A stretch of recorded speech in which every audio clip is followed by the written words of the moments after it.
Du hast eine Idee für dein eigenes Brettspiel und möchtest sofort loslegen? Hallo, ich bin Benno und ich möchte im folgenden Video 6 Tipps mit dir teilen, die mir geholfen haben und die auch dir helfen können, deine Idee Wirklichkeit werden zu lassen. Tipp Nummer 1: Fang klein an. Fang an mit einem Würfel oder mit einem Kartenspiel. Denn wahrscheinlich wird dein erstes Spiel nicht dein bestes Spiel werden. Und es gibt nichts Traurigeres als einen Brettspielautor, der 5 Jahre lang an einem Spiel gebastelt hat, sein ganzes Herzblut da reingegossen hat in dieses Spiel und am Ende wird es nicht produziert.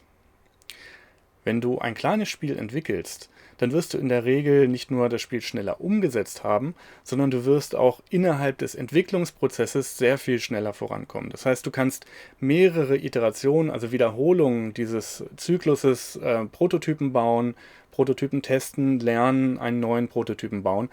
Dieser Zyklus, der wird sehr viel schneller und öfter durchlaufen werden können, was dein Spiel im Endeffekt besser macht und was deine Lernerfahrung sehr viel besser macht. Der dritte Punkt schließlich, der für ein kleines Spiel spricht, sind die Kosten in der Produktion. Verlage sind immer daran interessiert, gute Spiele zu finden, die in der Produktion günstig sind. Und weniger Komponenten bedeutet, dass du günstiger produzieren kannst.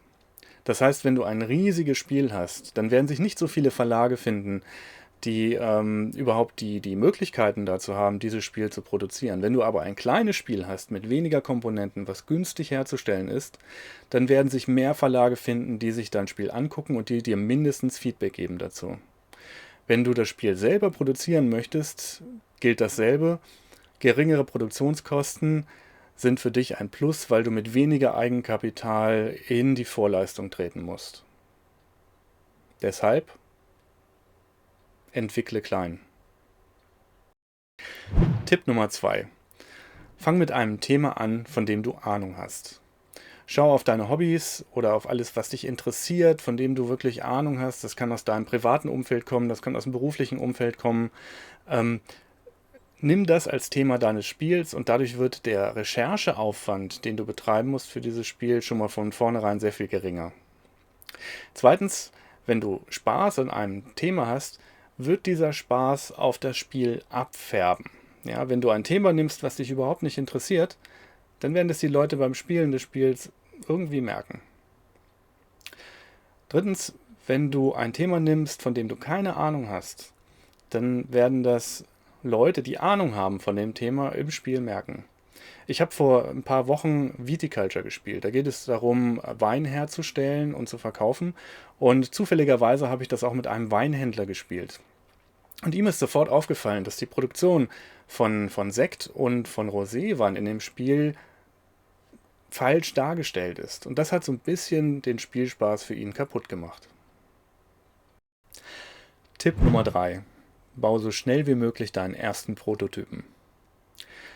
Wenn du einen Prototypen baust, dann fallen dir sofort Dinge auf, die du verändern möchtest. Das ist ein ganz natürlicher Prozess, sobald etwas Physisches in die Welt kommt.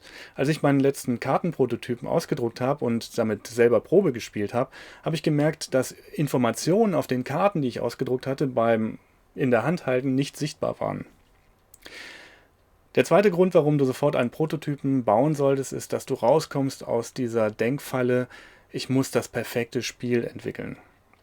Ja, es nimmt dir außerdem die Angst, mit deiner Idee zu anderen Menschen hinzugehen. Wenn du etwas Physisches hast, kannst du es einpacken und du kannst das Haus verlassen. Wenn du testen möchtest, muss auch der Prototyp nicht perfekt aussehen. Mach ihn nur so schick, wie er sein muss, damit andere Leute deine Idee verstehen und das Spiel spielen können. Tipp Nummer 4: Teste richtig. Was meine ich mit richtig? Du hast also deinen Prototypen gebaut und du hast ihn zu Hause für dich durchgetestet und bist überzeugt, dass der Spielfluss funktioniert. Jetzt ist es an der Zeit, den Prototypen zu nehmen und mit ihm raus aus dem Haus zu gehen. Spiel den Prototypen mit anderen Leuten und am besten nicht mit Freunden von dir, denn Freunde sind dazu geneigt, dir ein bestimmtes Feedback nicht zu geben, um dich nicht zu verletzen. Also finde eine Gruppe von Leuten auf Spieletreffs oder wo auch immer, mit denen du dein Spiel spielen kannst und Probe spielen kannst. Und der wichtigste Punkt dabei ist, Halte dich im Hintergrund, wenn dieses Spiel gespielt wird. Also versuch nicht den anderen Leuten zu erklären, wie sie spielen sollen, und mach dir Notizen. Eventuell kannst du das Spiel sogar, also dieses Probespiel sogar aufnehmen mit einer Kamera. Das würde ich sogar empfehlen. Aber ein Notizheft reicht in der Regel auch aus.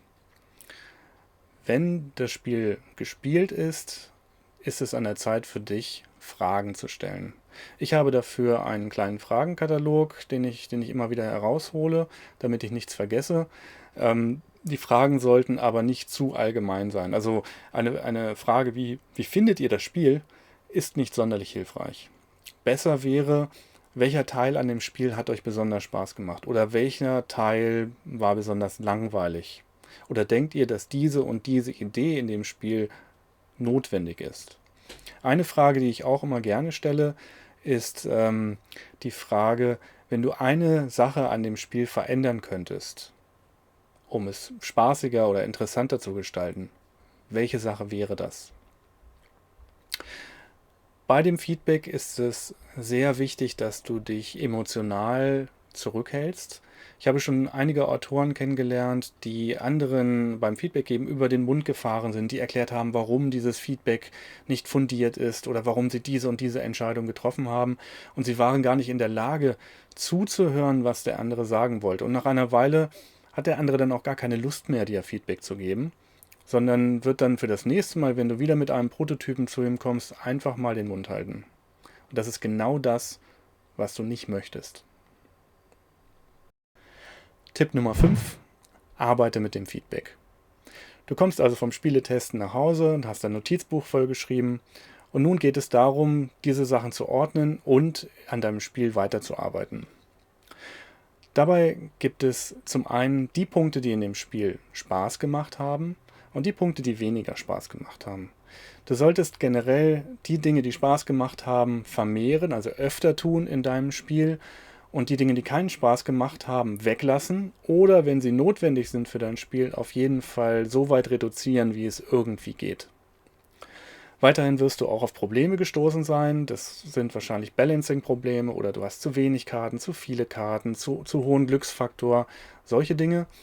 Daran musst du feilen, daran musst du etwas hinzufügen, etwas weglassen, etwas ummodeln, etwas verändern.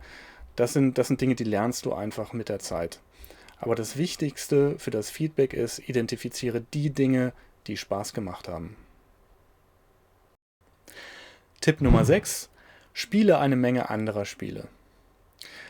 Wenn du andere Spiele spielst, wirst du sehr viel lernen. Du wirst lernen, wie es sich anfühlt, ein gut designtes oder vielleicht auch ein schlecht designtes Spiel zu spielen, welche Ideen und welche Mechaniken sich in diesen Spielen befinden. Wenn du Spiele spielst, die außerhalb deiner Komfortzone liegen, also wenn du ein Heavy Euro Spieler bist und du spielst Just One, wirst du besonders viel lernen. Du wirst Lösungen für Probleme in diesen Spielen finden, die du vielleicht im Moment mit einem Design von dir selbst hast oder mit einem Design in der Zukunft. Das Wichtigste am Ganzen ist aber, du wirst den Spaß am Spielen nicht verlieren. In diesem Sinne, das war's für heute. Ich wünsche euch viel Spaß beim Basteln. Euer Benno.